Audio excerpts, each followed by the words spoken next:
It is Country Viewpoint here on Flow FM, and our next guest is the member for Stewart, Dan Van Holst Pellekaan. He's also the Minister for Mining and for Energy, and that's our big focus today. Dan, welcome back to Country Viewpoint. How are you?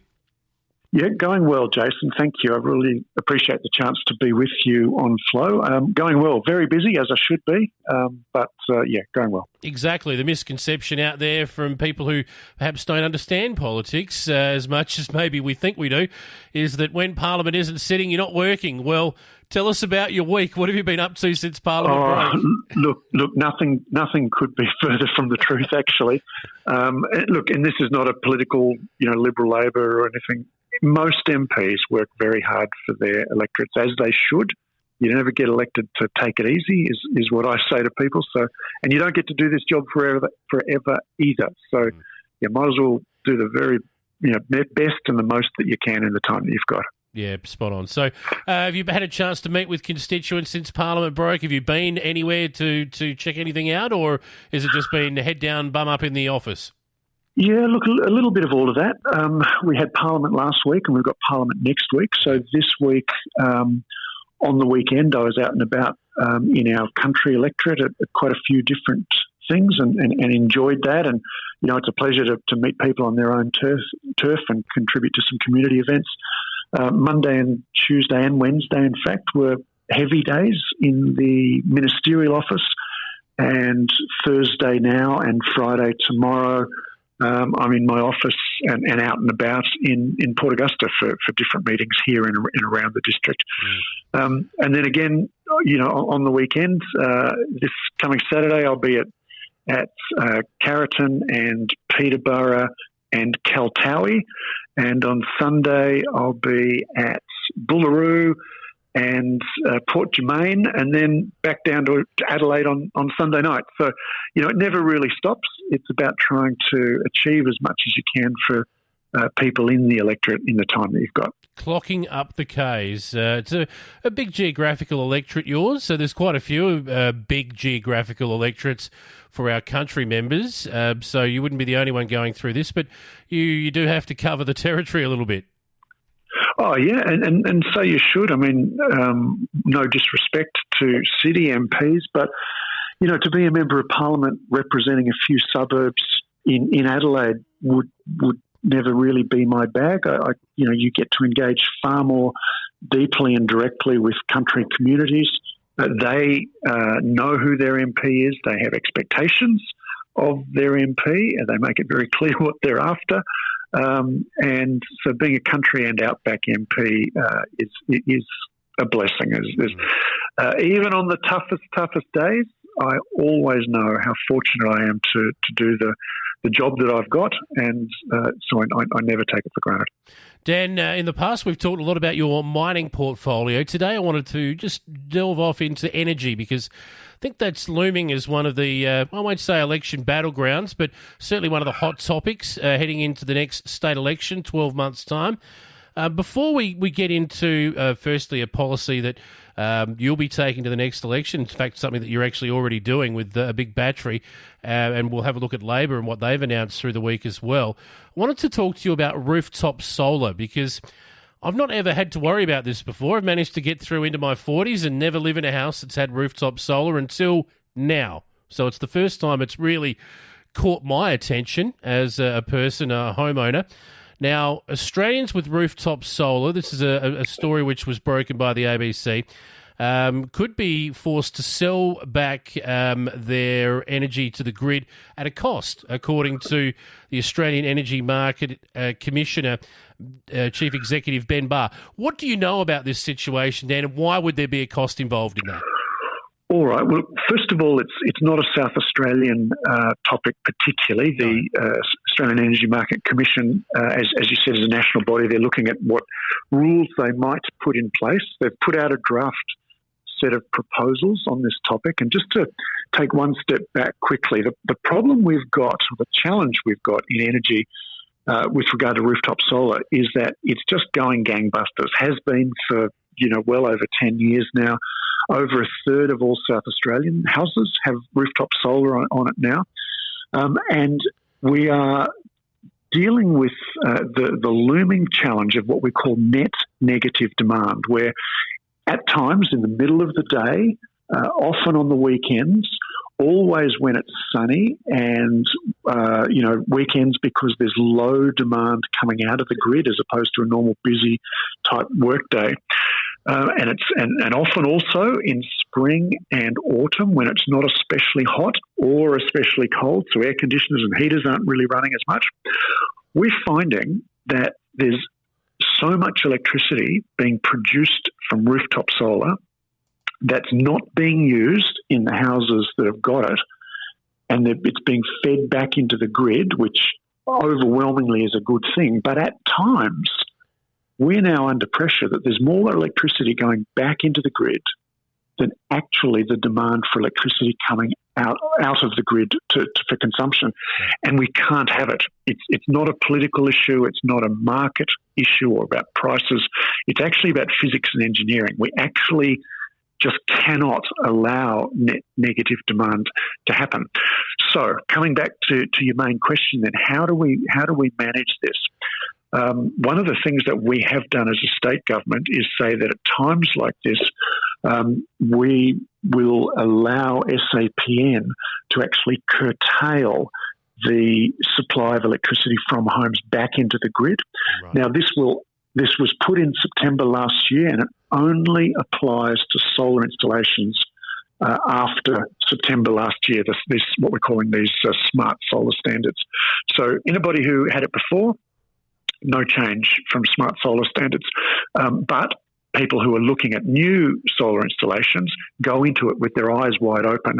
It might be a few times a year, and it might be for a few hours at a time, and it might cost people, perhaps $1 an hour, in missed feed-in tariff, that sort of thing. So we made a decision, a hard decision, that people might miss out on the money they would have earned by putting the electricity back into the grid. They might lose perhaps $1 an hour a few times a year, but that was far, far better than actually having blackouts instead.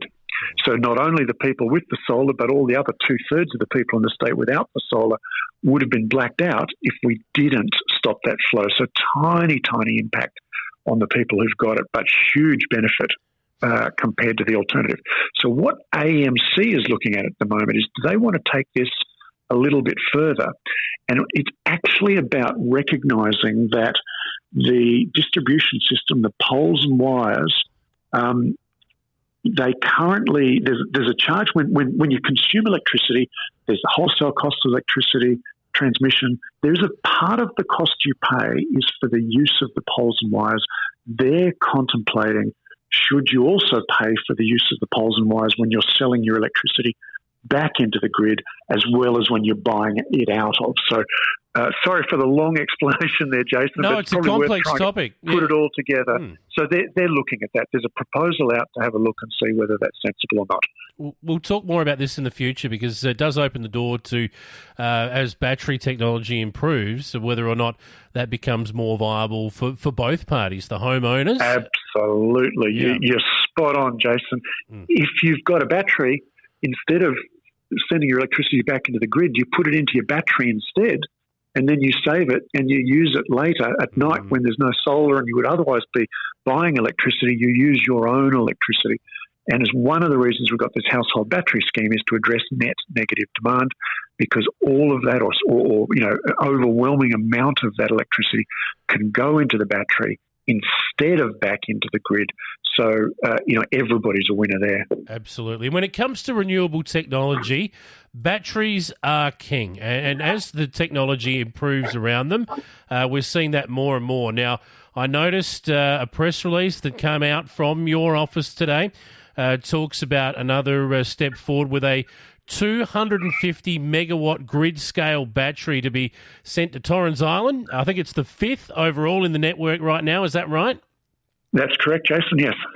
So tell us about the plan behind this, where it's come from, and how many more will be to follow. Is there more scope for more batteries in our grid in the future? All right. Well, last question first. Yes, there certainly is, and batteries do a very good job for people, and I'll come back to that in a minute.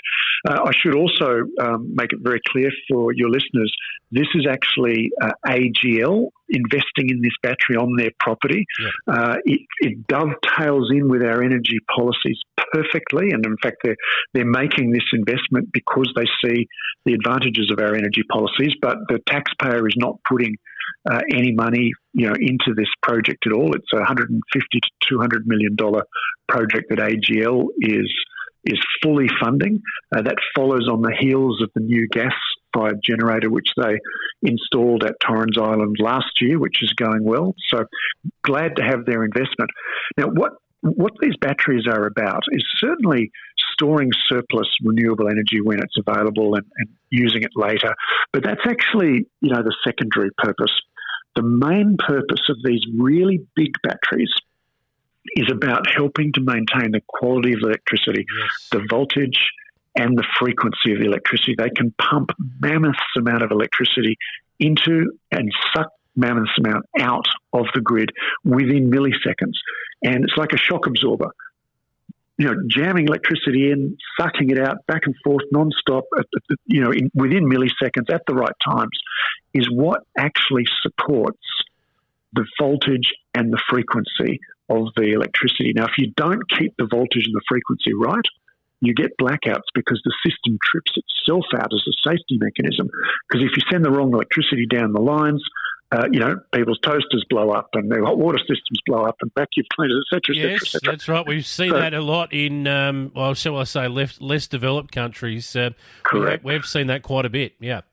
Correct. So this is very much about grid security and grid stability, actually more than it is about storing electricity and using it later, although that is an advantage. So tremendous to see this investment. As you said, this will be the fifth of these batteries. We've got one at Dalrymple at the bottom of the York Peninsula, one at Lake Bonnie down in the far southeast.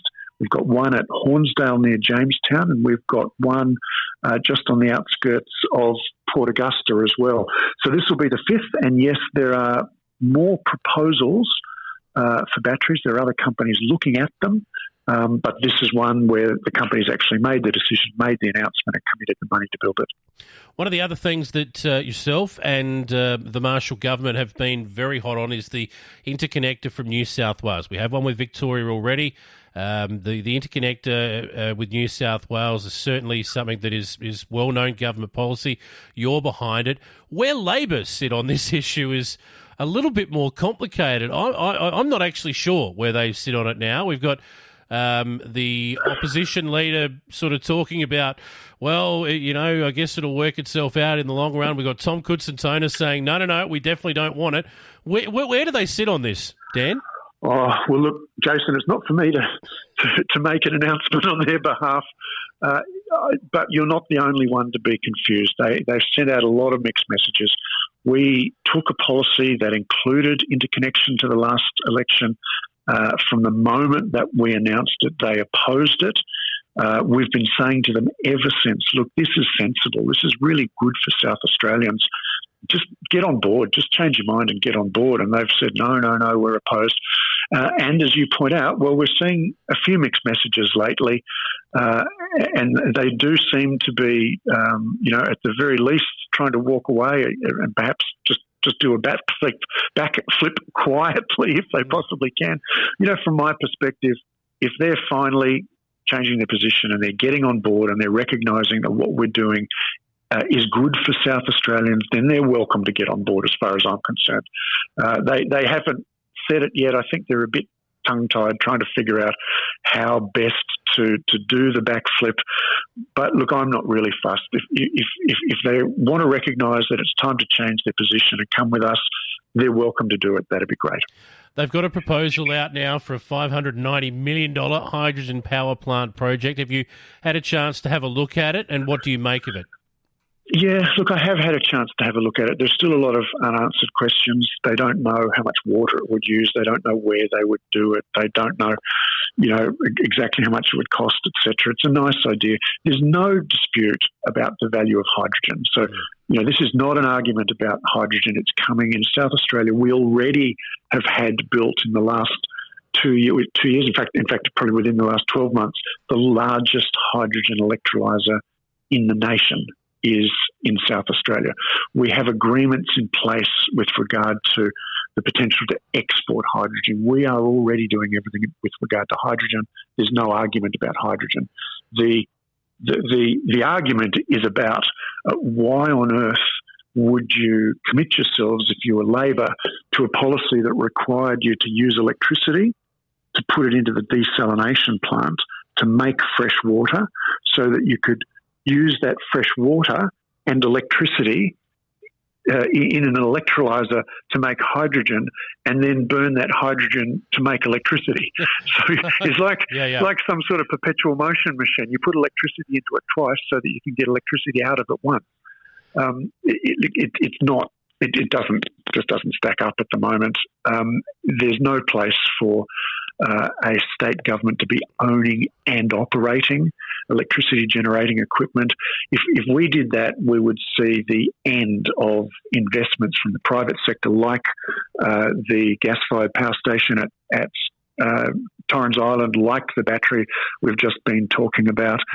And lastly on this point, the benefits that Labor is trying to say will flow from their hydrogen generator project, they actually flow from the interconnector much more quickly and in greater volume, much more beneficial for South Australians than their project would ever do. And so I think that's why they're starting to just do a little bit of a go quiet on their original suggestion and maybe say that they're coming on board with us, because they know that the interconnector actually does far more than what they're proposing, even if they were able to determine the cost and the amount of water and where it would be and all those other things. These are complex topics, and it's important that we have time to delve through them. We are out of time today, but we will revisit this in the future. Dan van Holst, Pellekaan, it's been a pleasure chatting with you. We look forward to doing it again in the future. Yeah, thank you, Jason. Look, it's always a pleasure to be with you on Flow, and can I just thank you too for the time that you put into learning about these topics as well, because as you say, it is important, but I know from your questions and our other discussions that you put a lot of homework in to try and cover this the best you can. So well done and thank you. Thanks, Dan.